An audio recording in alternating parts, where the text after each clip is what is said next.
So on this video, I'm gonna be discussing my top 3 picks for entry-level Rolexes.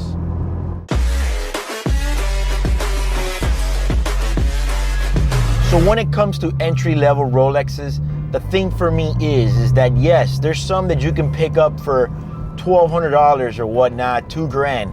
The problem is that I think they're just very, very basic models and gonna be a little bit too old.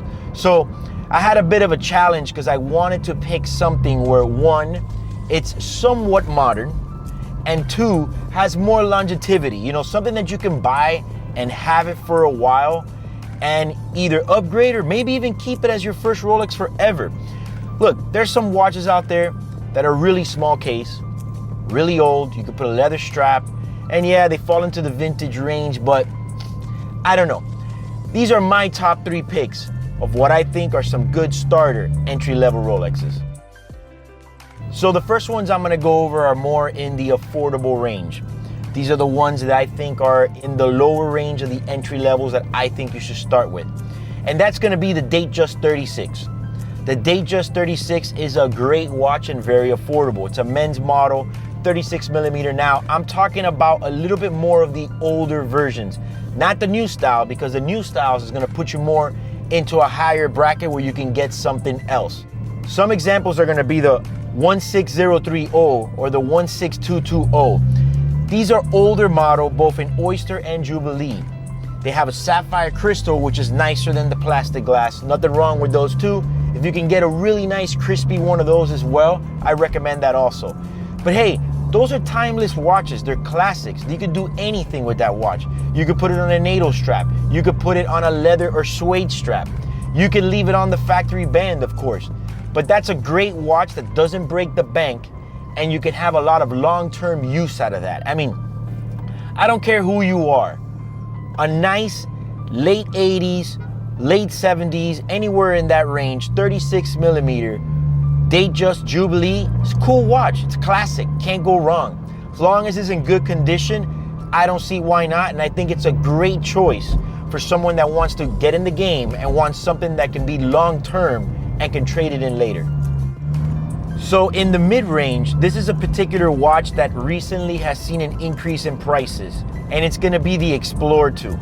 The 16570 is a fantastic watch. I mean, you can't go wrong with that at all because you get a sports model, you get 40 millimeters, you get a little bit of everything. Black or white dial combination only. I preferably like in that older 40 millimeter. I kind of like the white dial, whereas the new 42 millimeter, I like better the black dial. But that's a great watch. Don't lose hope. You know, don't let the internet fool you. I know that they're going up in prices, and if you guide yourself by the prices on the internet, they're all at $7,000. But believe me, if you look hard enough and you have some patience, there still are some deals in that model. And dollar for dollar, it's one of the best looking watches, and you get the most for your money in the game. It's also a keeper too, so if you have that watch and you want to keep it forever, it's something that looks good and is timeless forever, just like the Datejust 36 also. An interesting thing about that watch also is that maybe like 3 years ago, you could probably pick one up for almost $4,000 or less.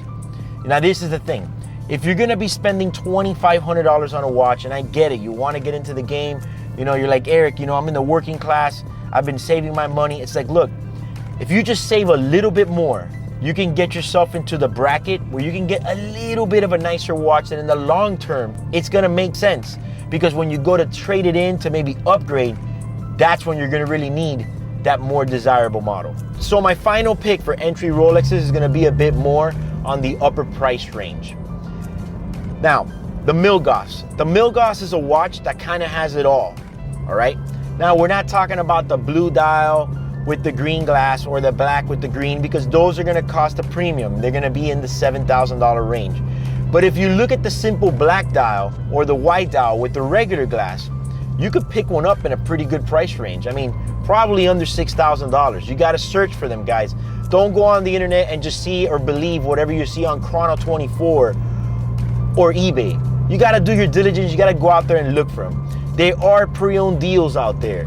You know, that's a great watch. You got good size, you got new style buckle, And it's a specialty watch, you know, it's got that whole different feel about it with the magnetic lightning bolt looking hand. I mean, I think it's a cool watch. I tell people all the time, the Milgauss is a good looking watch for the money.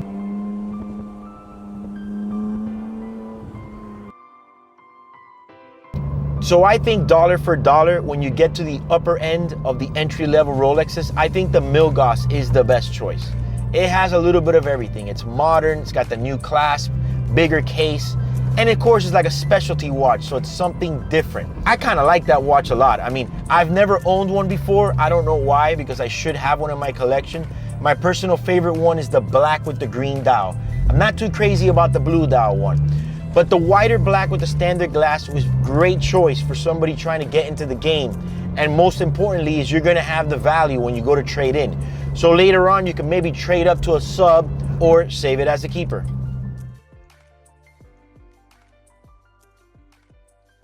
So the price range of these entry-level watches that I've been discussing go anywhere from $3,000 all the way to $6,000. Now look, what you're trying to do is, I'm saying you're trying to buy an entry-level Rolex, you know, with something that's kind of nice, something that's solid. Like I said, you can probably get, you know, an Air King or a Date or an Oyster. But look, I think it's worth the sacrifice. If you're about to buy an Air King or an Oyster or a Date, you save a little bit more and you do a little bit more shopping and hunting around, and you're just gonna get a better watch in the long run. Something that's gonna last you longer and you don't have to upgrade so soon.